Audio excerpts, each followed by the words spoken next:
joining us, and especially thanks to San Jose Public Library for hosting this event. My name is Ann Bridges. Private Offerings is my second novel, but before I go into the background of its writing, let me provide you with a brief summary of the plot. Struggling public relations consultant Lynn Baker lands a much-needed contract with a dynamic technology firm in Silicon Valley, just in time to help launch its highly anticipated initial public offering on Wall Street. She soon finds herself drawn into a world of intrigue as competing interests from China begin a ruthless game of chess, each vying for its top-secret technology developed by the enigmatic CEO Eric Holman. The already frenetic IPO schedule is disrupted by a vicious vortex of turmoil, including deep-rooted power plays from company insiders, each holding surprising secrets.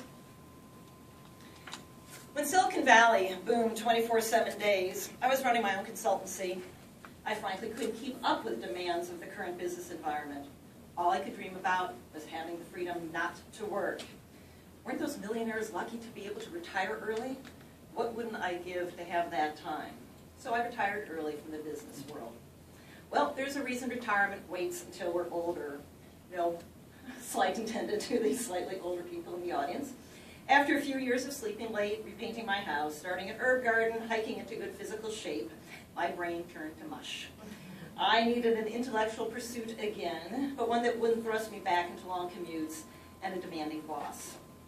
Writing gave me a great way to research more of the world around me, to meet people and talk about issues that are often considered taboo, to explore my inner thoughts and communicate my values in a way I hope to be of interest to others.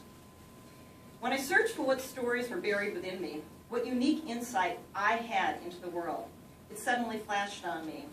Very few people had had the opportunity to be at the heart of the decision-making going on both in high-tech firms and on Wall Street. To this day, those good old boy clubs remain closed to all but a handful of insiders, so there were only a small number of women with that experience and fewer still who cared to write about it. Certainly, I found myself throughout my career as the only woman in a room full of men, where business discussions often continued on during the restroom breaks. Definitely annoying. Okay, the one benefit was I didn't have to wait in line at the ladies' room. So I started out simply wanting to share my point of view of the wheeling and dealing that goes on in Silicon Valley in its fast-paced environment. There's great energy here, both above and below the surface, and stories abound of successes and failures that don't ever make it to the media megaphone. Those are my stories, and my purpose is to educate as well as entertain. It's very important to me to blend the truth as I know it, without creating stereotypes. I lifted many of the details about the attitudes, settings, character, motivations, and possible outcomes straight from my own experiences. During my career, I worked with both large corporations and tiny companies, booming startups at the pinnacle of their success, and entrepreneurs struggling to stay afloat.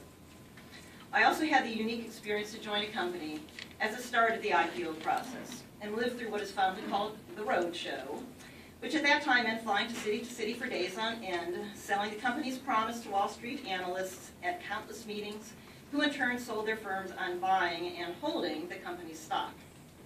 As a side note, our IPO was named the most successful of the year. Too bad its technology was way before its time.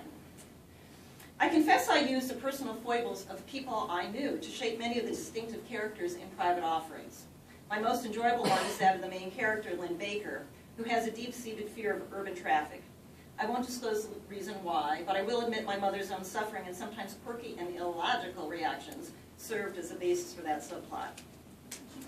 I also have a number of friends who are Chinese immigrants, and I've grilled them to death about the nuances of the Chinese culture, their modern attitudes about America, and their perceived opportunities in Silicon Valley. Some of the speech patterns, such as using the phrase boss, or old zheng, or little son, as respectful titles in the workplace, were new to me, and lend an authentic but exotic flavor to this American-style novel. My secondary characters, which include an older Hispanic mentor, a young Vietnamese student, and a first-generation Indian software